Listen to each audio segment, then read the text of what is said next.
Hey everyone, welcome back to Adventures with Edna.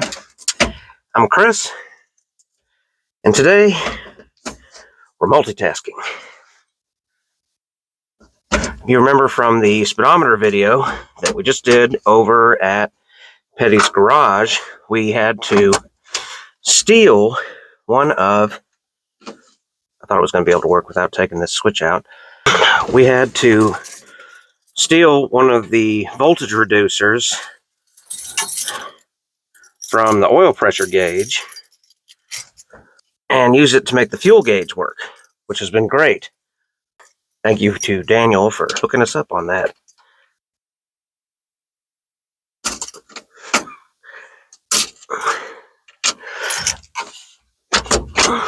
But we have a bigger problem. The speedometer has completely died. If you saw the short we posted, I was on my way to work Monday, and then out of nowhere, I started getting this horrible noise in here, and I was looking around like, what is that? And then eventually I looked down and noticed that the speedometer was just going crazy. And it was probably doing about 40 miles an hour maybe. And then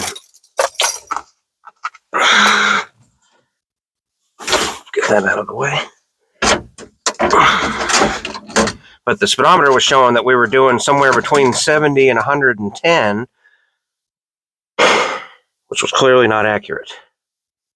So we got to figure out what's wrong with the speedometer. Now, it did that for the first few days of the week. The odometer was still changing, so I was kind of like going to deal with the annoying sound, but eventually the whole thing crapped out, and now it just sits at 40 miles, or it was sitting at, initially when this first happened, the first time I came to a complete stop, the speedometer stopped at 40 miles an hour, but now it's stuck at 30, and the odometer's not changing, and the noise went away, so something clearly broke. So we're opening this up to find out what that is. Got my little screwdriver here, compliments of Daniel Petty. Now, I don't know what we're doing at this point as far as whether this speedometer is fixable or if we're replacing it. Luckily, I'm prepared for both. A friend of mine just happened to have one of these gauges laying around.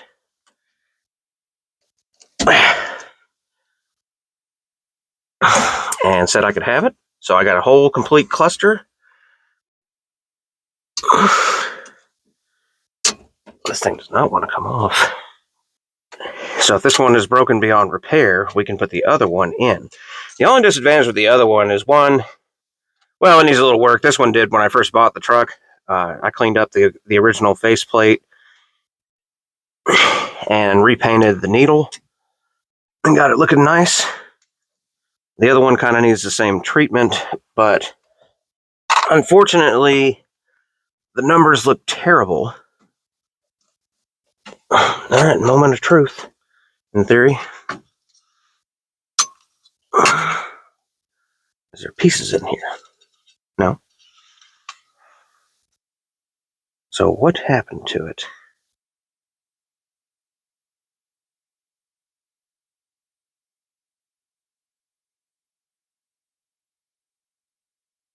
Something must have broke, because me doing this isn't turning anything. Oh, maybe it is.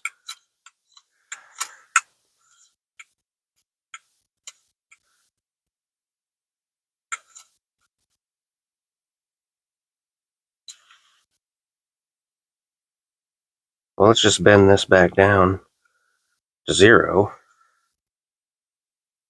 Like that.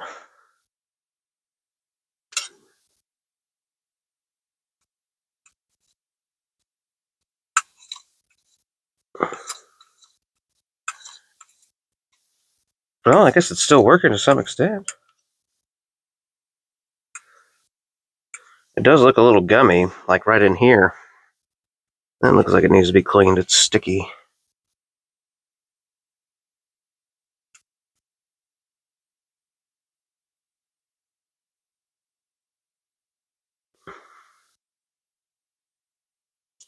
Let's take this off and see what we see inside. I have taken some of this apart.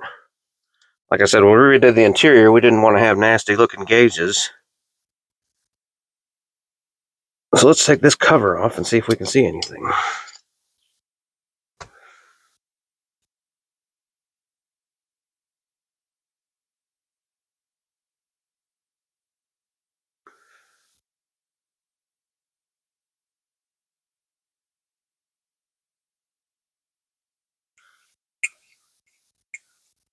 Man, it still seems to be working. The odometer thing is moving. Maybe it's not the gauge after all. This one's a little different. The new one that I got has a screw here and a screw here. They're not exactly the same.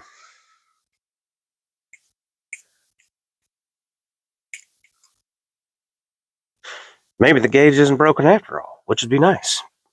But I don't see why the cable just kind of broke out of nowhere.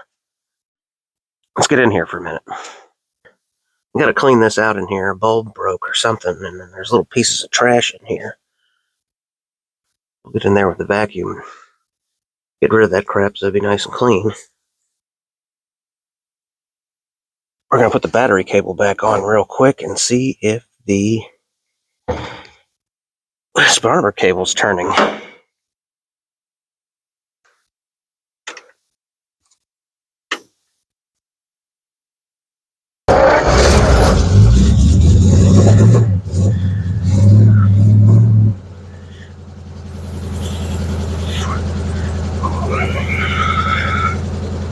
Let's just try moving forward and see what happens.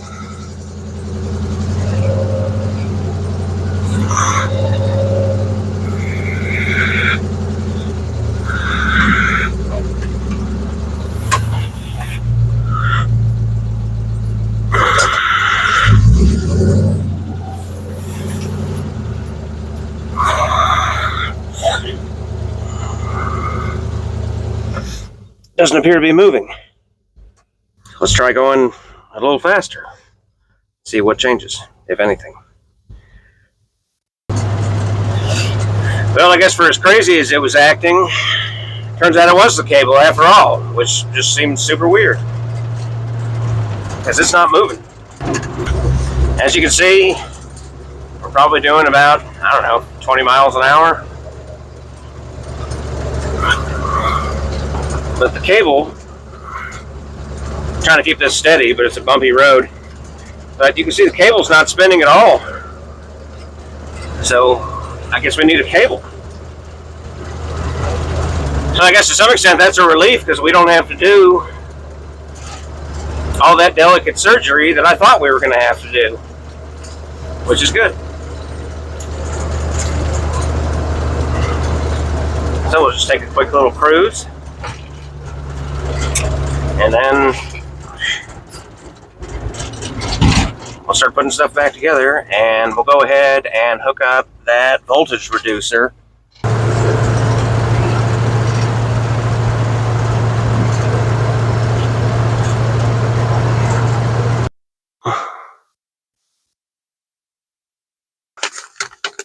All right, so we got our new Runts voltage reducer, and I'm using a new technique that I found that I saw on Cali Rod's channel. If you haven't seen his channel, go check it out. But I noticed in some of his videos, he has an iPhone and an iWatch, and I noticed that when you can see his watch, that you can see the picture of what's on the camera on his watch. So I figured out how to do that with my watch, which seems like it'll come in handy in this situation because I can't see the camera screen from where I'm sitting, but I will be able to see I can tell what's on screen. So thanks to him for showing me a cool new feature. So here's our new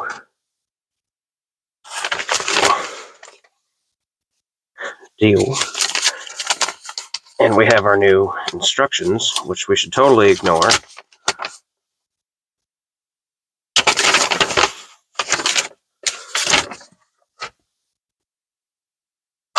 Now, this voltage reducer is going to connect here.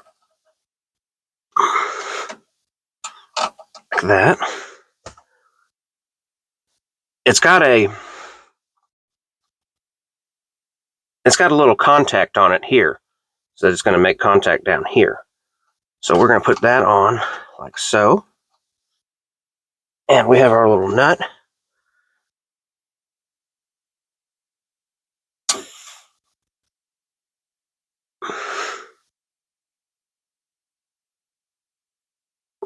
That doesn't want to turn on for some strange reason.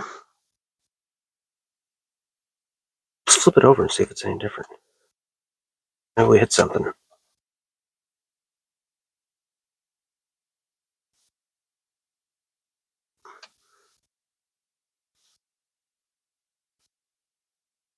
Kind of weird. It goes on one way, but not the other way. We'll take our ground, that over. We'll slide it under our screw here where it used to be. Get that tightened up.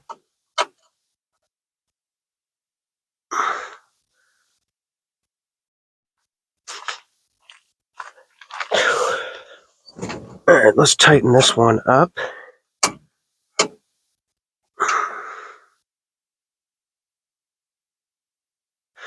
Now we got to take our power wire back off and move it back over here, which is where it was initially.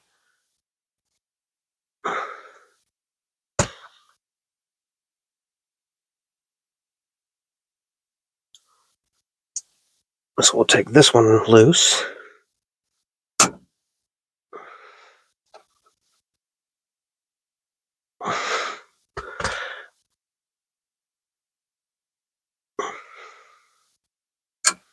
Put that back on.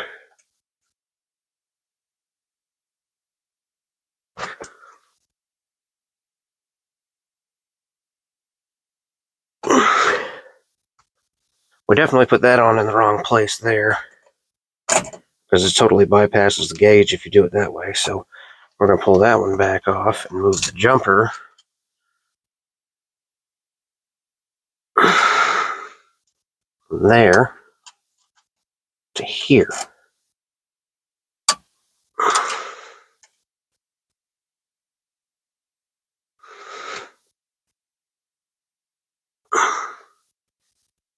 And our power wire to there.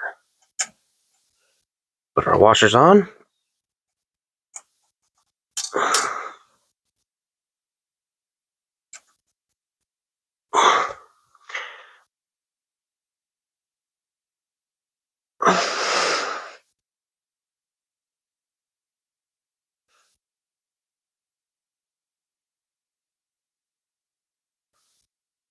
I don't have all the fancy testers and stuff that Petty's Garage has, but I'm doing what I can with what I got.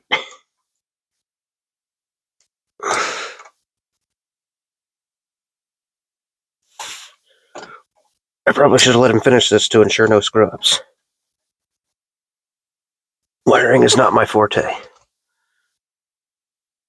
Point in case.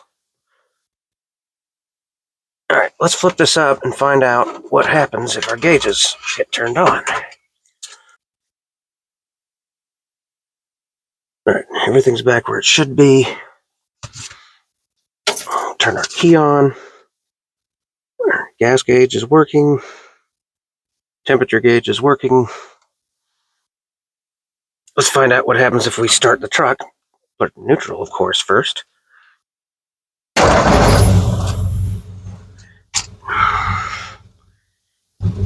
And we have oil pressure again, so that's good.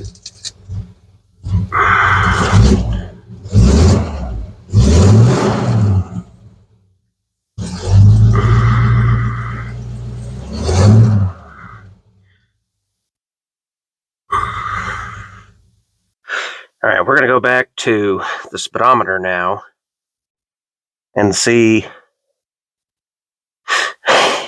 Well, let's compare the two, actually.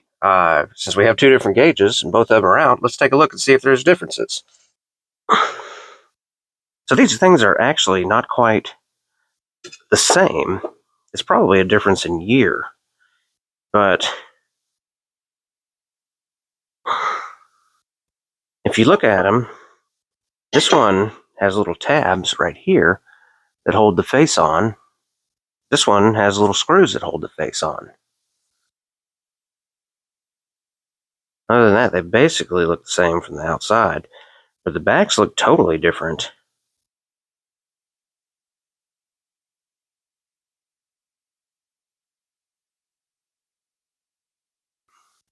I would assume this one was the original from my truck, but I don't know.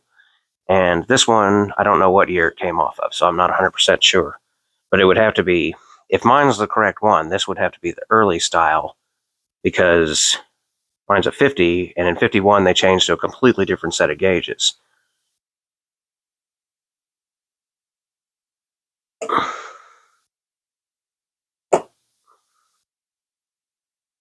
I guess since we're not going to be changing the gauge, which I'm really happy about, we are going to put this back on.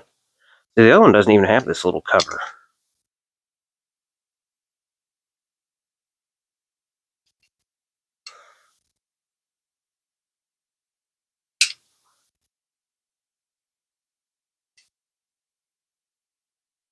Wait a minute.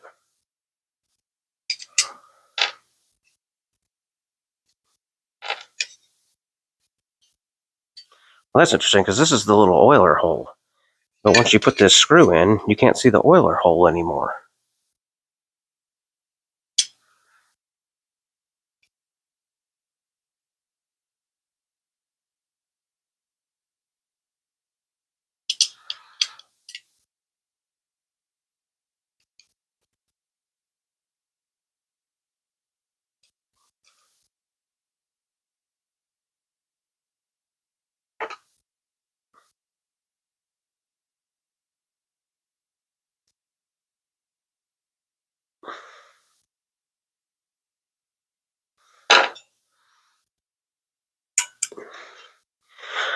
And the oiler hole is basically blocked by the screw.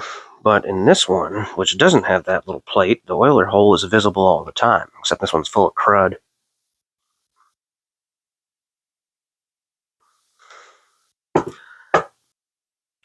Alright, so we're going to put our gauge back in, since we technically didn't find anything wrong with the speedometer itself. Those screws.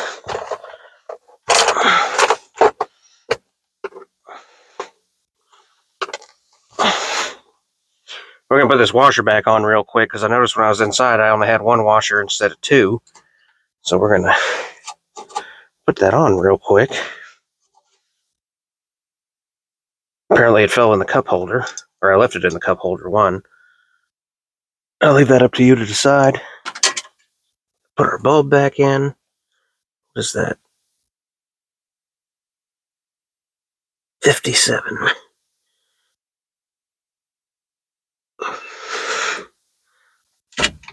We'll get that snatched back in up here. And I guess we'll just leave the cover or the cable disconnected. We'll get a new one on order. Probably take a week to get here, and then we'll just swap that out. I would get under the truck and check the other end to verify, but I'm not doing that today because I loaned my jack to my dad's and can't get under the truck.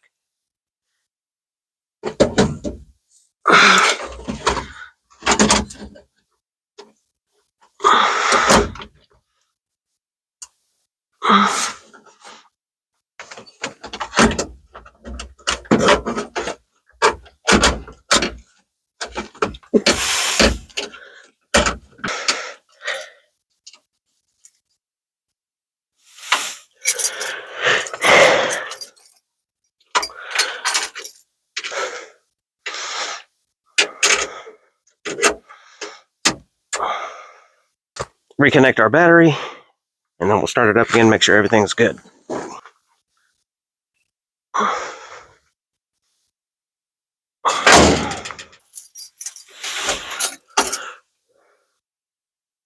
Got gas. We've got one temperature gauge. What happened to the other temperature gauge? Something's not right. We got a dead gauge.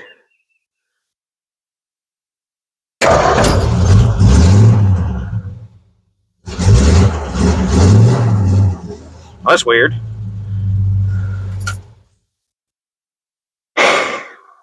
So the temperature gauges that normally sit on hot, only one of them moved when I turned the key on. I guess they're fine now. That's kind of weird.